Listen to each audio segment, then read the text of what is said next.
everyone, welcome to a short video introducing teacher candidates from Lakehead University's Faculty of Education to online learning management systems, or LMS, used by the Lakehead District School Board that you should become familiar with. Other options are Moodle and GAF that you might encounter on your placement. The first LMS that we will briefly examine is Moodle. This open source software is perfect for beginning teachers to practice, as it is free and a great introductory learning environment. It is created in Australia and one of the most popular learning management systems in the world. Moodle offers demonstration classes that you can use that erase every hour, so it is a terrific way to learn more about the system without downloading it. Adding participants is easy, all you need is their email. Perhaps one of my favorite features is the blogging tool. You can see from the menu on the left of the screen that the user interface is constructed around drop-down matrices. Moodle has incorporated student engagement features that larger companies such as D2L are just beginning to incorporate into their systems. Teachers will use the newsfeed and calendar tools to manage student learning. News forums are done by creating Add New Topic, and students may reply directly to this news forum. News forums are found under General in the course. Why Moodle for Northwestern Ontario, you might ask? In Ontario, the federal government administers schools that operate in First Nations communities or reservations. That means they are funded federally, not provincially, and even though the students must follow the Ontario curriculum, they are considered private schools. If you choose to work in a remote Indigenous community, it comes with a steep learning curve culturally and technologically.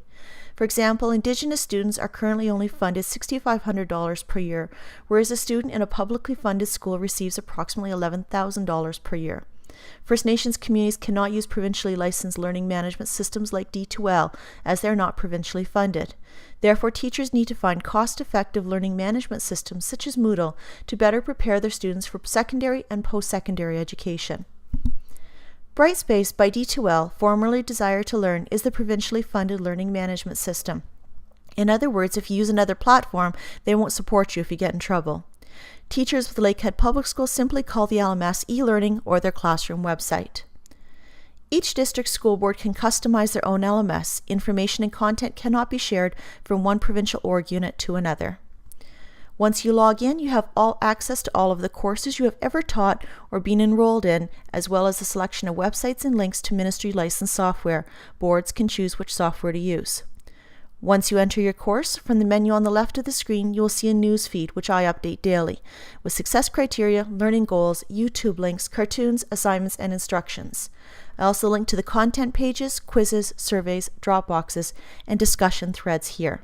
I try to keep this my one-stop shop so that students are not getting lost navigating through a bulky LMS.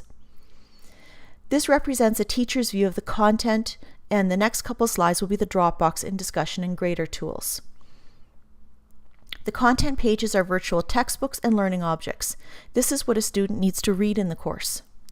Assignment pages, also in the content area, reflect what a student needs to do in the course. Like most learning management systems, there is a threaded discussion tool to engage students in virtual conversations with their peers. Students submit their work to the Dropbox to be graded. Teachers can link rubrics and provide detailed feedback. There is even an iPad app called Grader that allows you to write detailed feedback. D2L now has full integration with Turnitin, a plagiarism checker that is beyond useful when teaching students how to cite sources effectively in academic writing. One recent development that has made classroom management easier for teachers is a direct link with Trillium, one of the provincial student management systems. Students who enroll or who are removed from a class are synchronized with Brightspace every night at midnight. There are also grading and portfolio tools, but as of yet, these also do not link directly with Trillium for student reporting on report cards. They do, however, have the ability to provide rich feedback to learn. Brightspace and websites are now even being used to provide system-wide professional development, such as this one on digital citizenship. In the educational world, you'll hear a lot about GAF, or Google Apps for Education, also known as Google Classroom. Google is an exceptional learning environment tool that has become very popular in recent years. 1 year ago, however, Lakehead Public Schools made the choice to license Microsoft Office 365 rather than Google because they felt it provided better features for their needs. Thus, Lakehead is now experiencing a transition into using Office 365 as a collaborative learning management system, in addition to the classroom websites and e-learning courses provided by eLearning Ontario. The decision to use one or both so far has been left up to individual teachers. There are a number of collaborative tools available to teachers and their students, similar to traditional learning management systems such as Brightspace, Canvas, and Blackboard. However, Google and Microsoft have integrated interesting features from a different direction. Whereas D2L focuses on being a collaborative framework first with only HTML editors for text work, Office 365 focuses on the tools first and has only recently built in a learning management system into existing software. Some of those collaborative tools include Word, PowerPoint, Excel, OneNote with OneNote Classroom add-on, Yammer, Office Mix, Sway, Calendar, Outlook Mail, Sites, OneDrive, and People.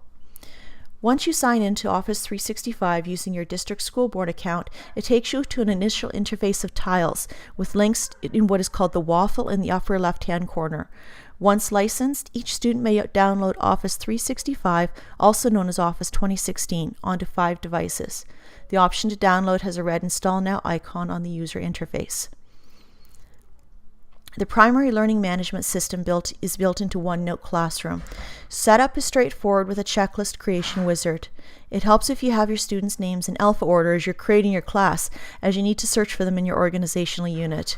There is also a CSV file that can be used from your administrator. Once you've created your class, your virtual learning environment has visual appealing for both students and teachers. Now that note how your students appear along the toolbar. This gives you access to their e-portfolios and allows them to save files, web links, images, handwritten and word processed notes. OneDrive also synchronizes with OneNote, allowing work to be saved and shared within the Office 365 ecosystem. OneNote Classroom has content sections that allow you to share files, checklists, news feeds, success criteria, videos, and rubrics. The advantage of OneNote is its ease of use and drag and drop system. For example, the Ministry's assessment policy, Growing Success, requires you to co-construct success criteria, learning goals, and rubrics. These can easily be shared and co-created in OneNote. Back to the Office 365 virtual learning environment, Microsoft has introduced an organization-based social media site based on Facebook called Yammer.